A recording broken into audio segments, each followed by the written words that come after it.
Well, things seem to be escalating in Atlanta. I'm quite surprised that, as of yesterday, this officer who shot Rayshard Brooks has been charged with murder.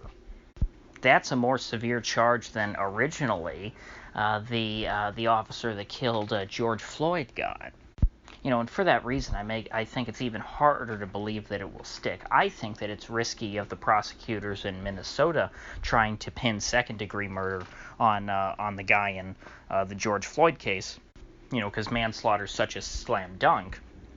But it's still a case you can make that's feasible, especially since he kept standing on his neck after the guy passed out, whatever. But in this case with Rayshard Brooks, I see no way that any judge or jury would convict this man of murder for doing what the police department asked him to do. Apparently, we know now that Rayshard Brooks was on probation, and he apparently has abused children in the past. I don't think sexually or anything like that, but he has a record which would come up when the cops run their data through the computer or whatever. They'd see that he's on probation, that he's got all these things on his rap sheet. And so now, he's got a DUI, and so they're trying to arrest him for it because he took the breathalyzer. And you could say, oh, well, it's not fair when cops, give people the breathalyzer or whatever because it's not always accurate and blah, blah, blah. And I agree. Hey, if the smart thing to do if you get pulled over and a cop asks you if you want to do a field sobriety test, you just say no. That's what I've always heard. Well, he took the breathalyzer, and he failed the breathalyzer. He was really drunk. And he wasn't right on the margin, so it's not like that I don't think that the margin for error of a breathalyzer is, I talked about this before, is as wide so as to, shown that he was over the legal limit when he wasn't, because he was so far over the legal limit. It was 10 times or something. And so Brooks knows this. He knows he's on probation, and he realizes he's screwed up. So when they go to handcuff him, what does he do? He tries to make a break for it. Well, they try and apprehend him, because there's two cops right there. They try and, subdue him. He breaks away, takes a taser. This Garrett Rolfe cop knows, hey, we've got a heavily intoxicated man who's running away with one of our weapons, who's on probation and has committed violence against children in the past. It is my job to subdue him, even though I said before, and I still think I would have stood by this if I were in his position. Right now with everything going on, if I'm a cop, I'm not sticking my neck out for anybody. I would have let the guy run, not because I didn't want to hurt him or something like that, because I'm so concerned about him, because, I'm an enlightened woke cop. No, because I'm concerned about myself, and I know that if I kill this guy, even though it would be completely justified, in this case, if, trying to subdue him, he was shot and then he died, unfortunately, I would know that the mob would come for me. And so in order to preserve my job and my life, I would have let the guy go. But Rolfe didn't do that.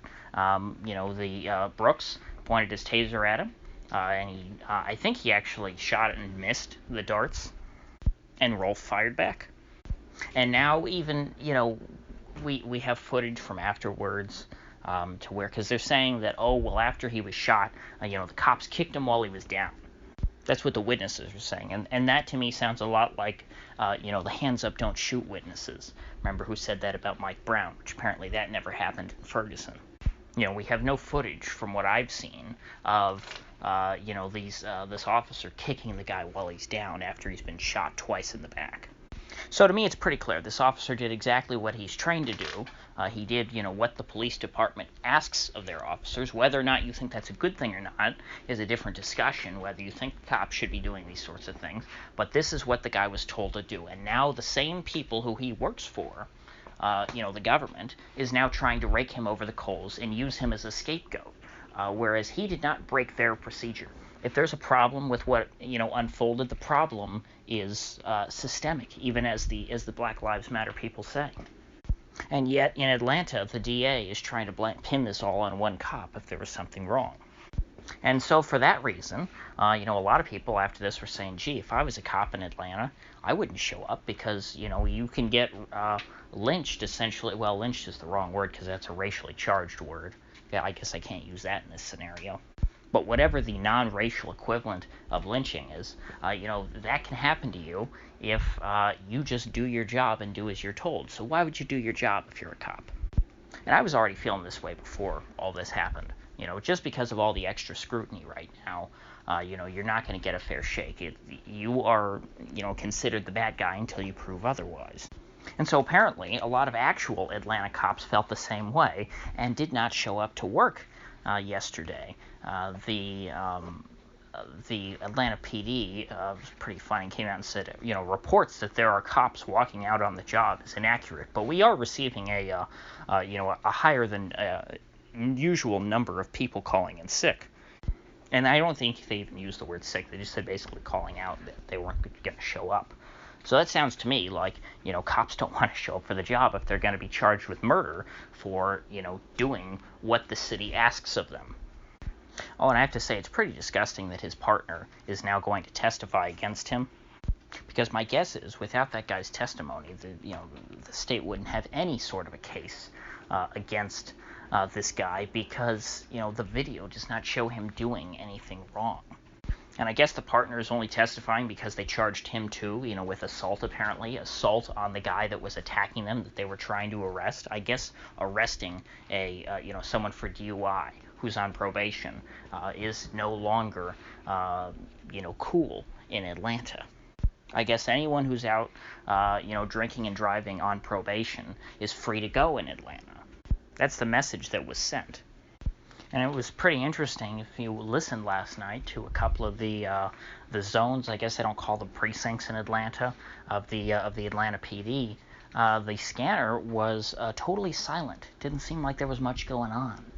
Like there just wasn't anybody home, which would seem to confirm all this. Now they're gonna have a big problem in Atlanta if folks start figuring out that hey, the cops aren't around, and so we can do whatever we want.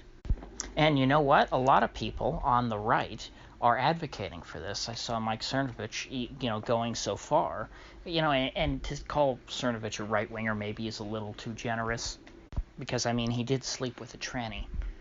But he was basically saying, any cop that shows up for work in Atlanta is a total coward who cannot stand up for themselves. And I kind of understand, both sides. I wouldn't go that far. I do think that, I do have respect for someone in Atlanta who's a cop who's not going to show up for work because of all this, because this is total BS. You cannot be expected to do much of anything if you're an Atlanta cop. If you, are going to be threatened with prosecution for doing what you're told, for doing what exactly your job is. But at the same time, I can see, a guy just saying, hey,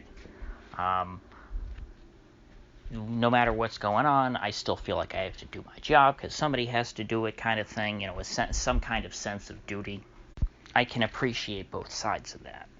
But the funny thing here is now you have the leftists want the cops abolished, and the right is saying that the cops should go on strike. So if nobody really wants, the cops to show up for work, then they probably won't. There doesn't seem to be much of a public outcry for the police to do their job. Well, except in cases where, the cops show up and then they just stand aside and let rioters do whatever they want. Then you have people saying, hey, cops, you need to do your job. But in this specific situation, with what's going on in Atlanta, to where you had a cop who was doing his job, who was being now persecuted by his employer, I think that some kind of a police strike could do a bit of good.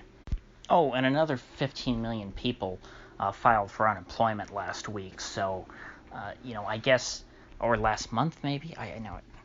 Yeah, that definitely didn't sound right. It was 1.5 million last week.